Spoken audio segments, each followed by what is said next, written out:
araw sa inyong lahat mga kababayan. Muli, nagbabalik ang inyong katuwang sa katotohanan ang tinig ng bayan.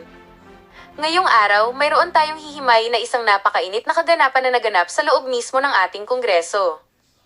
Alam nyo naman na kapag usaping budget na ng Office of the Vice President ang nakasalang, asahan nyo na ang matitinding bakbakan at mainit na palitan ng argumento. Pero sa pagkakataong ito, ang naging sentro ng atensyon ay ang mismong legal counsel at spokesperson ni VP Sara Duterte na si Attorney Michael Poa. Marami sa inyo ang nag-share at nag-comment sa video na ating napanood at iisa lang ang sinasabi ng marami. Ang lupit ni Attorney Poa. Bakit nga ba? Dahil sa gitna ng pressure, sa gitna ng tila ginitgit na pagtatanong ni Representative Tino na natiling matatag, kalmado at higit sa lahat, napakatalas ng abogadong ito. Sa simula pa lang ng pagdinig, makikita na natin ang tensyon. Ang estilo ng pagtatanong sa Kongreso, madalas ay mabilisan at tila naghahanap agad ng butas. Pero dito sila nagkamali ng tapat. Si Attorney Michael Poa ay hindi basta-basta resource person lang. Siya ay isang bihasang abogado na alam ang bawat sulok ng batas at rules ng Kongreso. Habang pinapaulanan siya ng mga tanong ni Rep. Tino tungkol sa mga pondo at sa mga teknikalidad ng mga nagastos ng OVP, mapapansin niyo sa video na hindi man lang siya nabubulol o nawawala sa focus.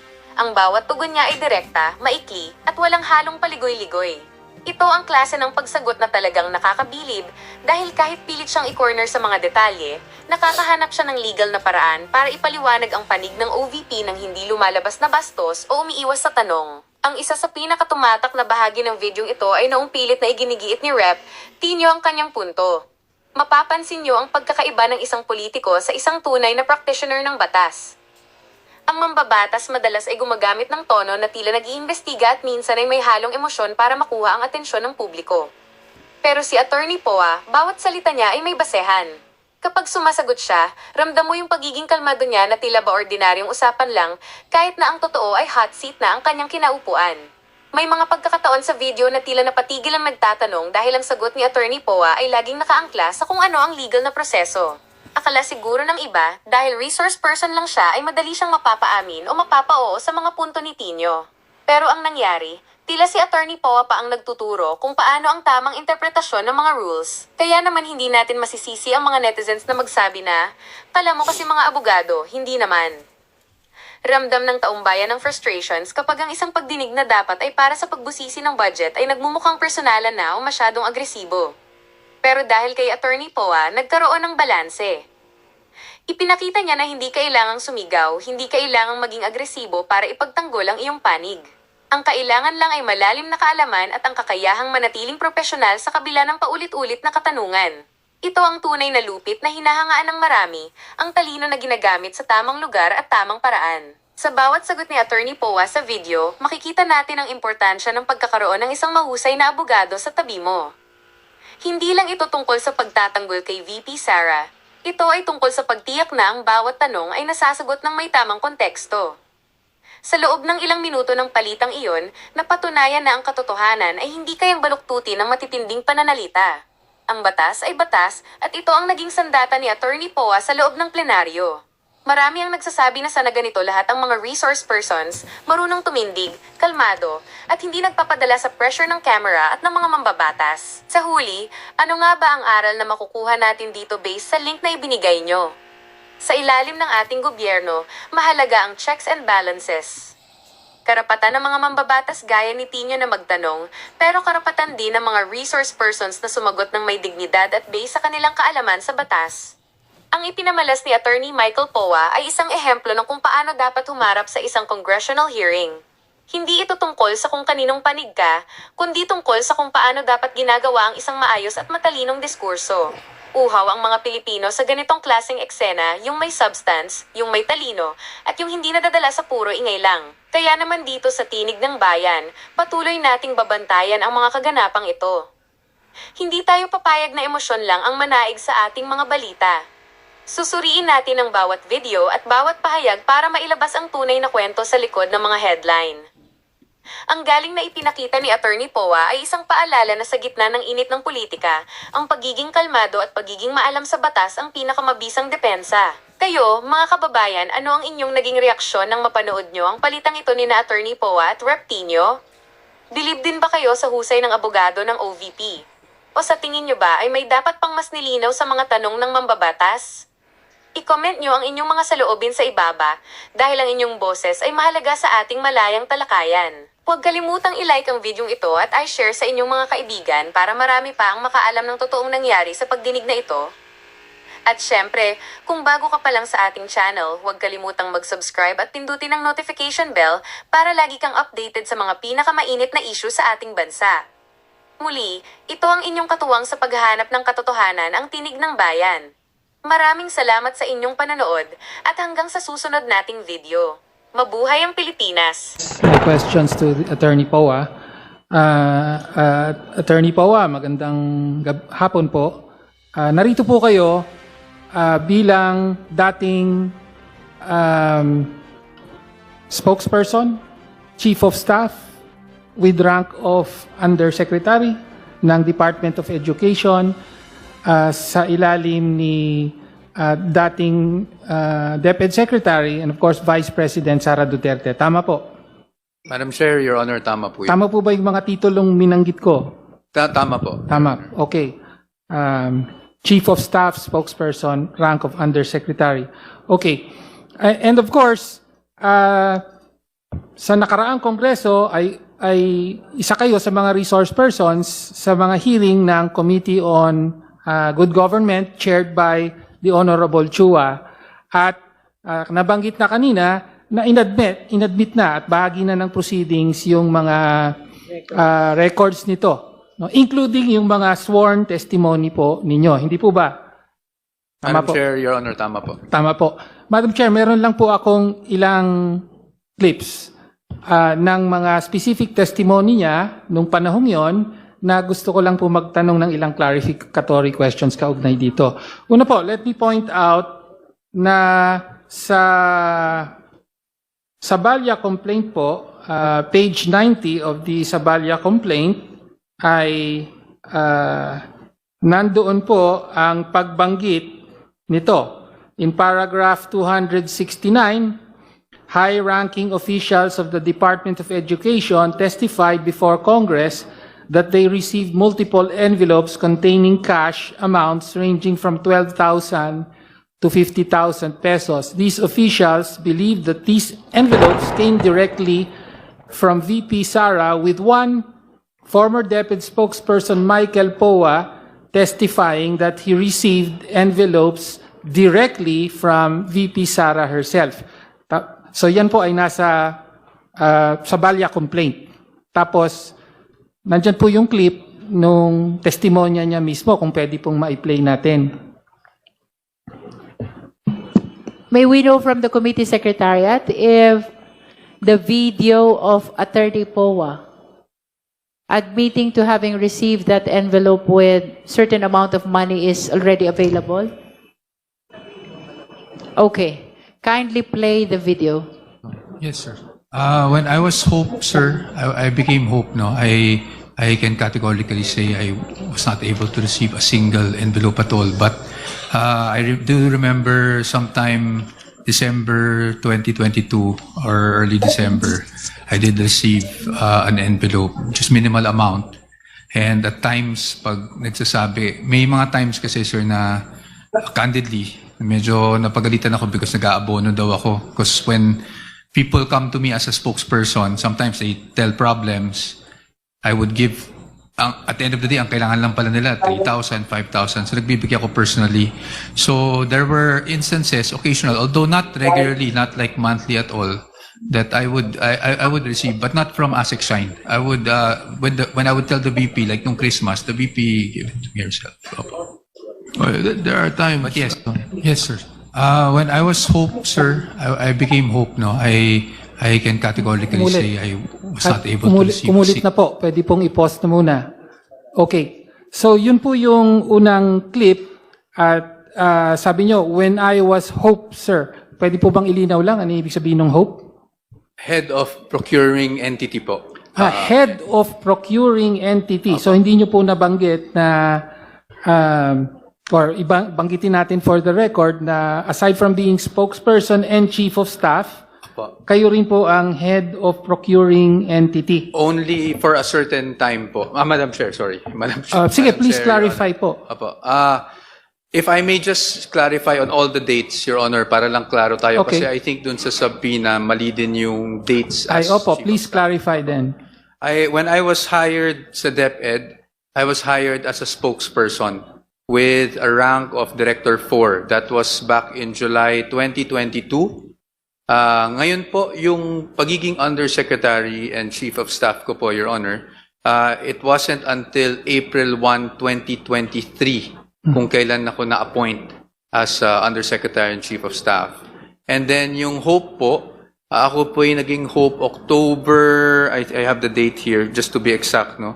October 17, 2023. Yun po yung nag-retire si Yusek Mercado. Okay. Doon po ako naging Hope. Okay, thank you. So yung panahon na ito, December 22, 2022, hindi pa po kayo hope. Hindi So pa po. kayo po ay spokesperson. Apo, spokesperson. Okay, thank you.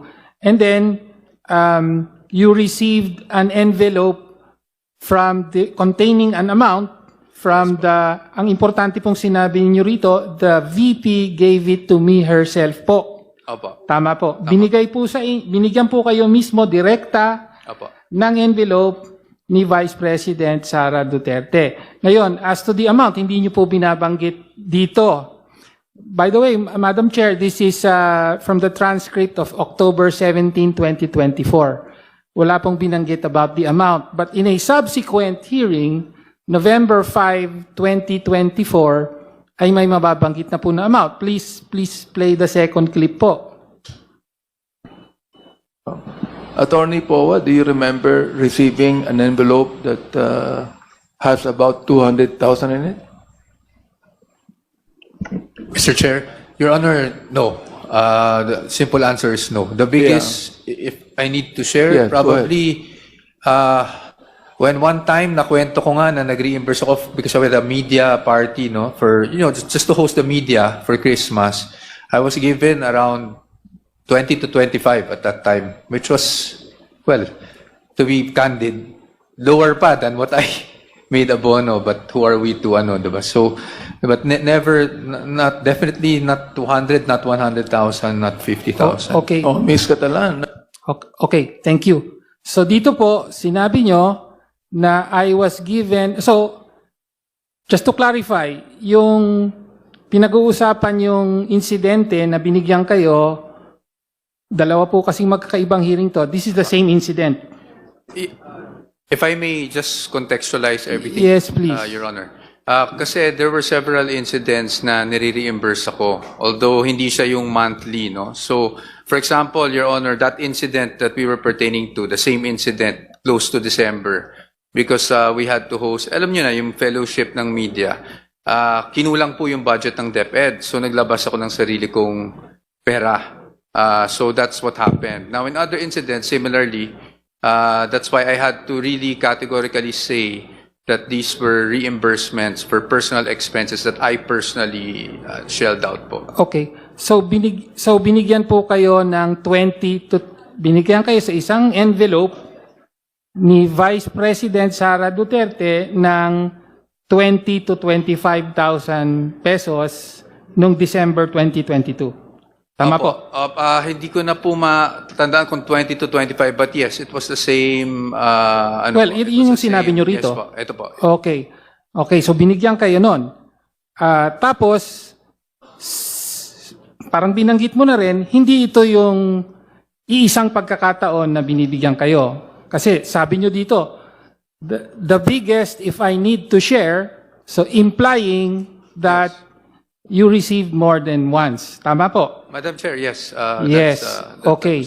Sabi nyo po, reimbursement. So, ibig sabihin, hindi po, yung binigay sa inyo ay hindi sweldo, hindi rin yung mga allowances na tinatanggap ng government employee under salary standardization law. Tama po ba? Tama po, at hindi po Okay. siya regular, Your Honor. Hindi regular. Hindi siya monthly, Okay. kumbaga. That's what I meant to say. Reimbursement. So, meron po ba kayong resibong pinirmahan bilang reimbursement? Honorable Tino, Please Yes. confine to what appears in the transcript. Okay. You might be probing already. All right. May- Sige, thank you, Madam Chair. Then, For the guidance of the members, the questions of the Honorable Tino is anchored on the statements of Yes. Attorney Poa appearing in the transcript of the Inquiry in Aid of Legislation conducted by the Good Government Committee in the 19th Congress. But Yes. please confine your questions to the All right. transcript. Okay.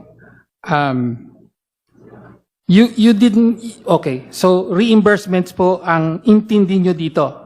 Tama po. Well, hindi lang po intindi because, Your Honor, Madam Chair, may I just give some context, just for clarity for everyone. Yes, you may proceed. Yes.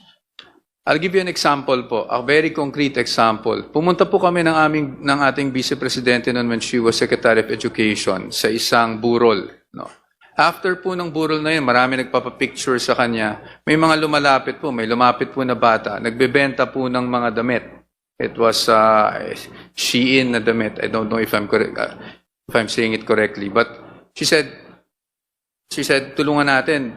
Gusto kong bilhin, no? So, syempre, ang dami po nagpapapicture sa kanya.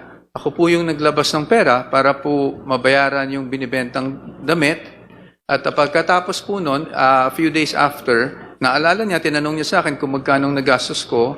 It was around 6,000 if I'm not mistaken. Binalik po niya sa akin yung 6,000. Ganun po yung nature ng... Okay. That's why I keep on saying reimbursement. Thank you, Madam Chair. I was asking kung may resibo po ba dun sa reimbursement to determine whether or not government funds were used. Your question However, about the receipt is probing already. However, since these are probing questions, ipaubayan na po natin yan Yes. sa ibang venue. After if all, ever. our standard is merely probable cause. Thank you, Madam Chair. Okay. So yun po yung unang tanong. Ngayon, kaugnay naman po sa confidential funds. Dahil po sa Annex U ng Sabalia complaint, ay yan po yung reply ng DepEd. Aso na yun? Okay, Annex U. Ito po yung dated 17 April 2024, addressed to Honorable Nilda B. Plaras, Assistant Commissioner of the ICFAO of COA, at pirmado po ni Attorney Michael Wesley T. Poa as Undersecretary and Chief of Staff. Do you affirm, Madam Chair, na kayo ang nakapirma dito at sinabit talaga ito ninyo in behalf of DepEd bilang tugon sa ICFAO? Madam Chair, Your Honor, yes, I confirm that. Yes, okay. Tapos, dito po, ito ay sagot sa Audit Observation Memo ng COA, which is Annex Q of the Sabalia complaint. No, ito naman po yung Audit Observation Memorandum ng COA dated February 1, 2024, AOM number 2024-015. At dito po pinagpapaliwanag, naka-address po actually kay Vice President Sara Z. Duterte as Secretary of Department of Education. Tapos ang sabi, attention, Mr. Edward D. Fajarda, Special Disbursing Officer, and Ms. Maria Runa L. Catalan, Chief Accountant. So sila po ang in-address ng COA.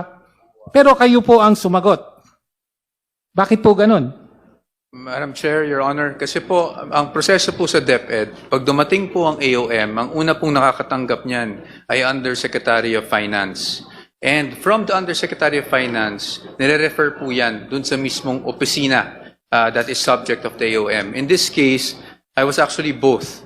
Because noong pong I think we received it Feb 1 or Feb 2, ako po ay OIC Undersecretary of Finance dahil nasuspende po ng Ombudsman yung Undersecretary of Finance nung panahon na yon. At ako po yung Undersecretary of Finance at nagkataon, ako rin po kasi yung head ng OSEC at that time, of course, Okay. aside from the Vice President. So sumagot kayo bilang head ng OSEC, Office of the Secretary, dahil naka-address kay Secretary Vice President Sara Duterte. That's correct. And also you happen to be the OIC Undersecretary. Undersecretary of Finance. Okay.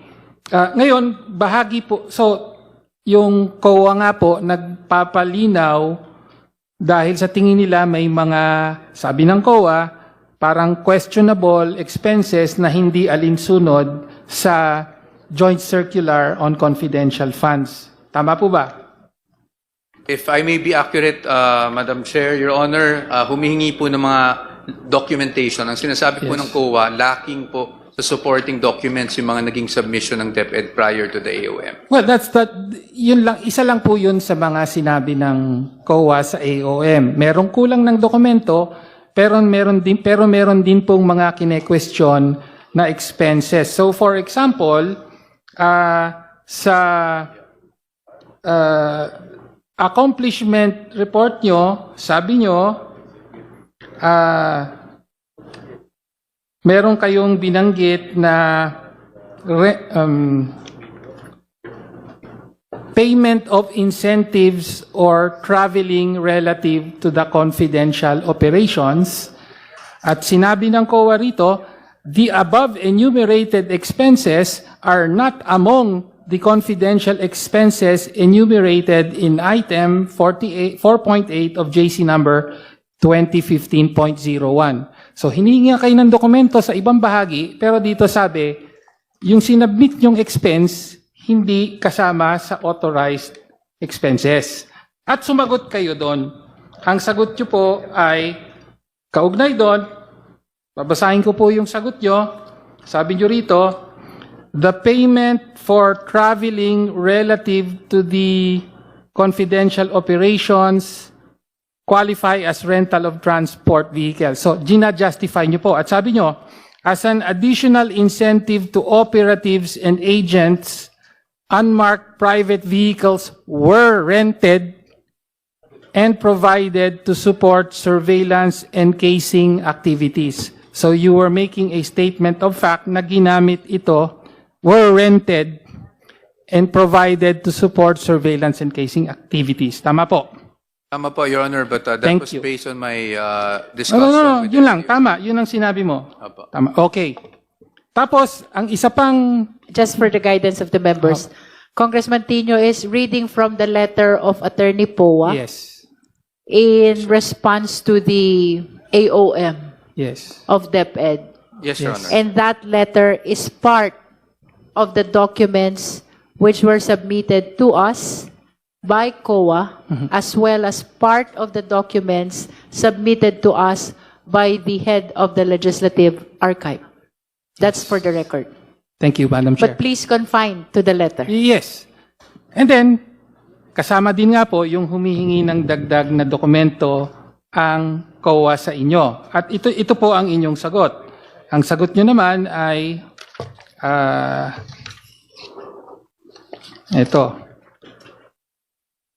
On the finding that payment of rewards to informers must be supported with documents evidencing success of the information gathering and or surveillance activities on the account of the information given by the informer. So sabi nyo rito, attached hereto as Annex B1 to B4 are the certifications issued by relevant partner agencies evidencing the success of various programs, projects, and activities directly resulting from the